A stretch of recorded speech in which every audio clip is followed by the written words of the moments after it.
Hi guys, good morning. Well, whatever time it is over where you are. Today, I really want to talk about relationships. I have been getting a lot of questions about, is this person right for me? Are they not right for me? And there's nothing wrong with answering those questions, especially if, things have happened between you in the relationship. But I do want to clarify something. One, there are no twin flames. There is no one person for you that's meant to trigger you throughout your life so that you'll be better. That's not how relationships work. I have been through the ringer with relationships. I am a Libra, so I have a lot of Libra placements. I feel like a lot of Libras in general have been in a lot of relationships, especially monogamous, long distance, longer monogamous relationships, I've noticed. And I've been in some pretty toxic ones. And whether that was physical abusive, emotionally abusive, I feel like emotionally abusive was my thing. And I just want to share with you some of the things that made me realize what patterns I was doing and the loops that were going on, and how to help you realize the loops that are going on in your relationships and how to change them. Because right now, not trying to brag or anything, but I am in an amazing, amazing marriage. Also today, by the way, my ascension symptoms, I am ascending hardcore today. I woke up and it looked like my eyes, like if you watch my ascension video, like my eyes like get puffy, but today they are little puff monsters.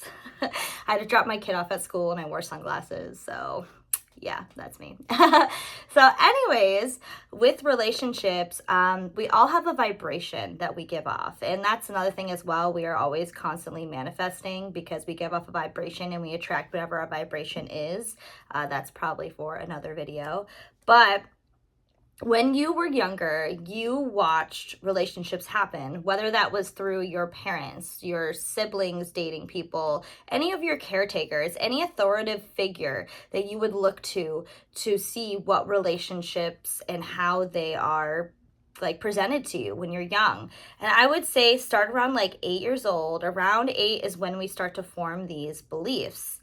Now, even though like I'm going to say something, say you saw your mom or dad, doesn't matter who, your authoritative figure, mentally abuse another one of, basically mentally abuse each other. There's no like right or wrong in one or the other, but you saw that growing up and you saw them talk crap about each other, be mean to each other with their words, whether you like it or not. So you are still running on those subconscious beliefs. So then you will end up dating people that are emotionally manipulative, maybe, if that's what you saw growing up. Maybe even physically abusive. I'm not trying to this is a sensitive subject. I'm not trying to dig crazy deep.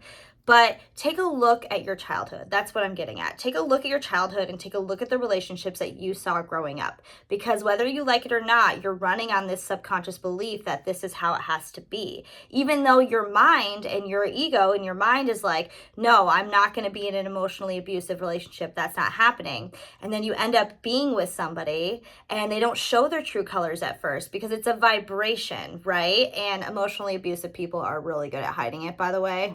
Just want to put that out there. So you end up being with this person and they don't show their true colors until later, but you have fallen in love with them, It's kind of like a big entrapment loop. And then they start to become emotionally abusive towards you. This is just one example.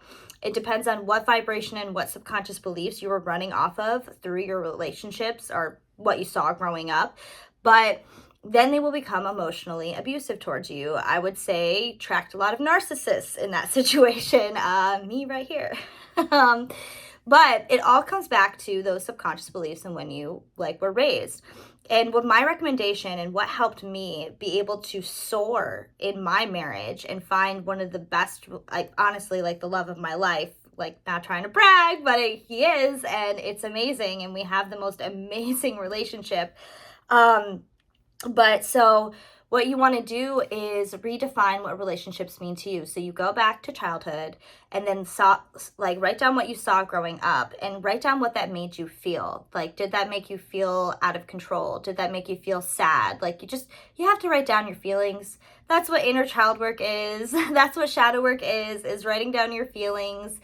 But you want to write those feelings down and you want to redefine what relationships mean to you, because you will see, I bet you, if you're somebody looking for a relationship or looking to build your current relationship, because we can grow together in relationships. It's not like you have to be so perfect, ready to go in relationship to be in a good relationship. No, you guys can grow together as well.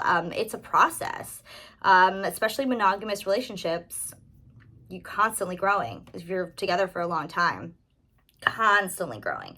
So take a look and see what, relationships that you're looking for, and take a look and see what happened in the past, because I bet you if you are somebody looking for a relationship and you're like, I can't find anybody, and you're like saying those statements, it's because you have things that need to be healed in order to find the person that's waiting for you, the person that you deserve, the person that just will love you unconditionally and create the best relationship possible. But look at those subconscious beliefs. That's where you start, and look at where relationships and the version of relationships you saw growing up, because once you see that, you'll start to notice the patterns in your relationships that you've had. You really, really will. I promise you. And that's what happened to me. I started looking at my past relationships, what I didn't like and what I did like. And then I found out through the process of the inner child work and redefining relationships and looking at my past, I found out that I was subconsciously going off of beliefs of a marriage that I saw growing up, marriages I saw growing up. And it doesn't have to just be your mother and your father or your main authority figure. It's whoever imprinted on you, whoever really, truly imprinted on you. And sometimes many people do.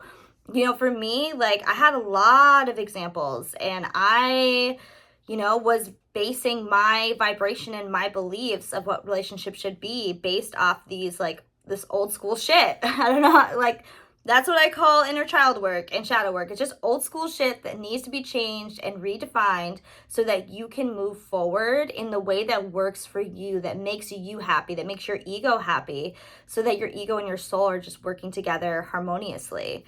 But yeah, so let me know if this helped, and if you want any more tips and tricks, I can definitely make another video about going more into how I, did the inner child work and the shadow work. I think this kind of explains it pretty well, but everybody deserves to be in an amazing relationship. Everybody deserves to have that love and feel it in their heart chakra just expand amazingly. Everybody deserves that, and you can have that.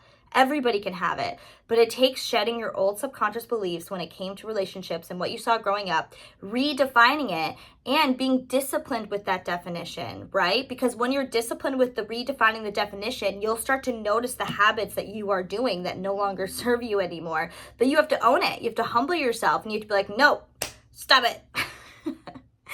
Anyways, I hope you guys are having an amazing, amazing day. I mentioned ascension symptoms in this video. If you don't know what ascension symptoms are, the next video up will be my ascension symptom video. So check that out if you are interested. Also, Jenny Moon Energy on my TikTok and my Instagram if you're interested in astrology content that I do every day. So